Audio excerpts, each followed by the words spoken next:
Hi guys, how's it? Well, in the waning hours of my birthday, looks like Coach Ian Foster has gifted me the lineup for the All Blacks, this 100th historic test between the mighty Springbok and the All Blacks of New Zealand. Before we break into that, once again, I just want to thank everybody for your subscriptions, comments, everything. I really do appreciate it. Just trying to spread the love of rugby.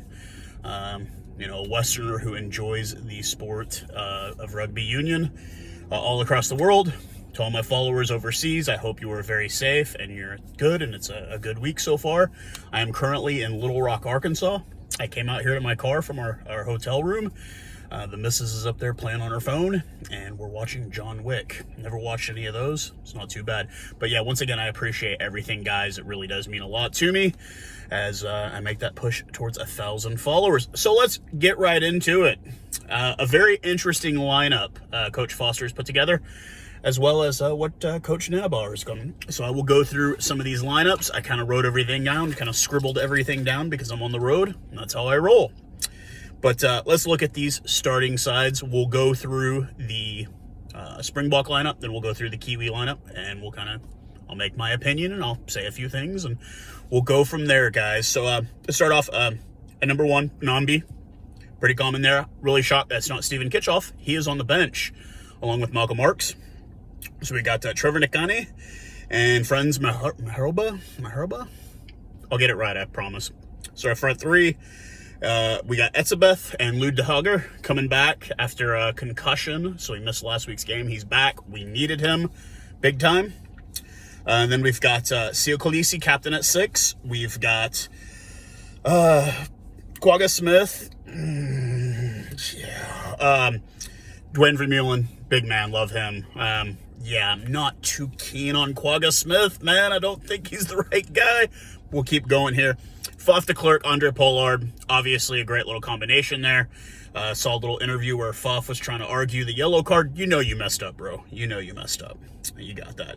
So then we've got Mpimpi at 11.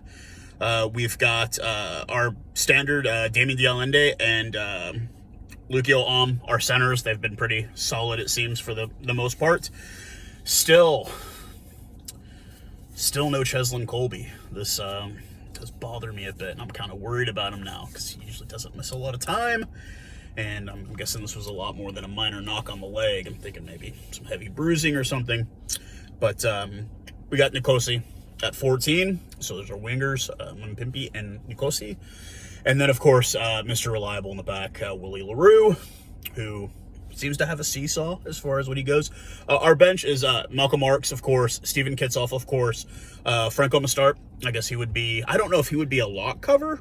He's tall enough, or a wing, or a flanker, or a lock. I know he can play both because he's a tall guy, really, really tall, like 6'6", I think is what he is.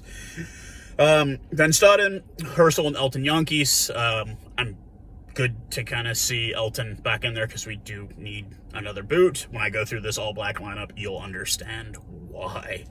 So, kind of quite a few changes, obviously, from the previous game against the Wallabies. Looks like we're trying to shake things up a bit. And then we get Ian Foster, Fozzie's lineup for this. An odd one. I know we got a lot of guys out, or they got a lot of guys out. I had to correct myself there. Got a lot of guys out. I know that Moonga is back overseas. I know that Whitelock, I think they all had kids. September babies, join the party. Holla. That's so bad. But yeah, so they got quite a few little guys out and whatnot. But let's see what they've decided to go with. And there's some interesting picks here, and there's some that I'm like, hey, this might be a little bit of a game changer a bit, if there would. Number one, Joe Moody. I mean, God, the guy's been around for a minute, and if you watch any Super Rugby with the Crusaders, he's been pretty solid, it seems. So we got Cody Taylor, another Crusader who had an amazing Super Rugby season this last year. At one point, he was leading in tries at one point, which is usually not super common for those big guys up front, but yeah, he was doing it. I think a lot of that's the set pieces that Scott Robertson kind of institutes down there in Canterbury. We got Nepo Lalula, another guy that's kind of been in and out, but he seems like he's getting a little solid place there. And then the big men. Brody Retallick, which, he went to Japan for a year and doesn't seem like he really lost a step or anything. And Scott Barrett, the Barrett brother who made my list of least favorite players. That's a pretty interesting pick there. But they've got Patrick Tuipulotu coming off the bench. He had a really hell of a game last week. Like I said, he's always great in Super Rugby. Seems to kind of always let you down a bit internationally wise. But that's their starting locks there. Get to the forwards in the number 8. Number 6, we got Akira Iwani, who's been having a hell of an international season. That was one of those guys that always was on the cusp. He always got called into the wider training camp. He just never got the jersey. He finally got the try in the last couple of years, and he seems to really, really be flying right now, especially there. Big boy, 2 cents, Mark over at 2 cents. He said that would be his guy for UFC. He just the guy's looks like a monster. And I'm just yeah, he's a pretty big unit there. But then we got captaining Artie Savea. Once again, congratulations, good guy. His podcast is really entertaining. And Luke Jacobson, another guy who hasn't gotten a crap ton of time in the black jersey, but seems to do fairly well. TJ Perenara will probably be leading the Haka, as always, and Bowden Barrett at 10. Yeah, I was really curious as to what Foster was going to do this week. I didn't know if he was going to give McKenzie the start, if he was going to put Bowden back at 15, but no, it looks like he's going to keep him in at 10. Him and TJ have worked together quite extensively. Obviously not as much as him as Aaron Smith have, but TJ's very reliable as far as that goes. George Bridge and Will Jordan, another young prospect there. He's really kind of come up in the last 2 years. Tasman boy as well, Tasman Mako. Does really well down there in Christchurch. I think it's just another one of those, a little bit too much talent at those areas for the All Blacks, so he's just getting playing time when he can. No Anton Leonard-Brown or Angus Ta'avao on this, so I'm a bit bothered by that a bit. But it looks like the centers are going to be Rico Iwani. Go for him. He has no defense. And David Havili. So really good combination there. I don't think that's bad. I really... If there's a spot where we can really, take advantage with Lukio and everybody, our center is definitely Rico Iwani. He is a defensive liability. Now, the problem is that if he gets a little bit of open pitch, he can fly. We've all seen it. The guy can run. And then at 15, Jordy Barrett. Their bench includes, you got Carl Tuanfani. Anyways, bald guy with the handlebar mustache. Plays for the Blues, I think. Yeah, and then Auckland and regional. So he would be your replacement at the front there. You got Ofa Tuangafasi, with the most amazing high top, flat top I've seen in quite some time. Kind of, any of you older blokes will remember Kid and Play. He looks like he's trying out for that with that big, massive thing that he's got going on. He'll come off the bench. Patrick Tuipulotu, lock replacement. Brad Weber will replace at 9. And you got D-Mac, who can play 10 or 15. And then Quinn Tupaya, another... I guess he would be a forward replacement, or is he the front row? Anyways, so these are both very interesting lineups. I think I can personally see this going one of two ways. It's either going to be a blowout or it's going to be extremely close. I'm hoping that we can keep it extremely close. We've got the defensive capabilities to slow them down, but we have got to clean up our, no penalties. We've got to stop that because the All Blacks will make you pay. You cannot do that. They will destroy you. You get penalties, you're done. They'll kick for 3 just to show mercy. They're just that kind of team. Colonel Chris Wyatt said it best. It's they're the kind of team that puts their foot on your throat and doesn't stop.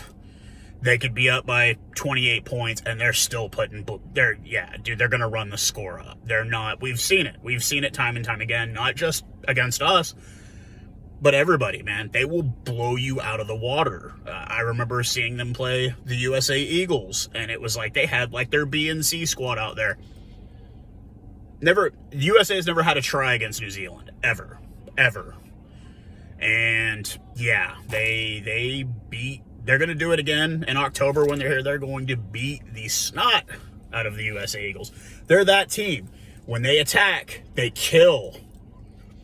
Now, the plus side is that you look, recent history, us versus the All Blacks has not been the greatest. And I don't think it's been the greatest for anyone, if you think about it for that matter. Ireland's beaten them a couple of times in the last few years. Argentina's beaten them once, and then they got the brakes beat off them 2 weeks in a row. You know, nobody has a great record, against New Zealand. That's why they're the most well-known team in the sport of rugby in the entire world. Americans know who the All Blacks are most of the time. But they recognize this quite a bit too, which makes me very proud. But this is going to be an interesting one. The spots where I see us really struggling are... it's the back, man. It's the back. Jordy Barrett is the ace card. That's why I was saying it's good to have Elton Yankees on the pitch. Because they've got... Bowden Barrett can kill you with his boot. Jordy can kill you with his boot. And D-Mac can kill you with his boot. So if one of them is having an off day, they'll let the other one do the kicks. If he's you know what I mean? They've got A, B, and C with the boot. They can beat us by kicking penalties if they want to. They're not going to, but they can if they want to. They've got versatility out the yin-yang. It's not even close. So that's the part that I worry about. But I think our front row, I think our forwards, I think they're going to be able to grind it down and keep it to a minimum. The other thing that'll kill you, that they seem to be really well at, but we're very set pieces. Getting those lineouts and, driving it in. They can do it and we can do it. I think we do it a little bit better. But just my opinion. So, yeah, this is going to be an interesting one. I'm hoping we get a victory, but I know it's going to be close if we do. And if we don't, we already know what is going to happen. And it's unfortunate, but I'm not as nervous about this game once this lineup just got released here in the last couple of hours. It's 10:15 at night here in Arkansas, excuse me. And I'm very curious as to see what's going to happen with this. This is going to be an exciting match regardless, and I hope everyone watches, and I will watch as well, and we'll be able to do a video at the end. But I hope everyone has a good rest of their work week. I think you guys got 2 days left there, a day left there, and I'm on holiday, so I don't know how long the work week is right now. But yeah, hopefully we come out with the victory and we can kind of get the ship righted. And I'm not even worried about winning the rugby championship. I just want to save some face at this point and say, hey, look, yeah, I didn't even bring it up. Yeah, we're now number 2 and they're number 1. I'd like for us to take our place back, or at least say, hey, look, keep the seat warm. We'll be right back. That's what I'd like to see happen. But yeah, we'll just see how it goes. And yeah, I will do another video after the game. Hopefully it won't be too early. I can still get some sleep. But yeah, I'll talk to all of you again very soon. Cheers, guys.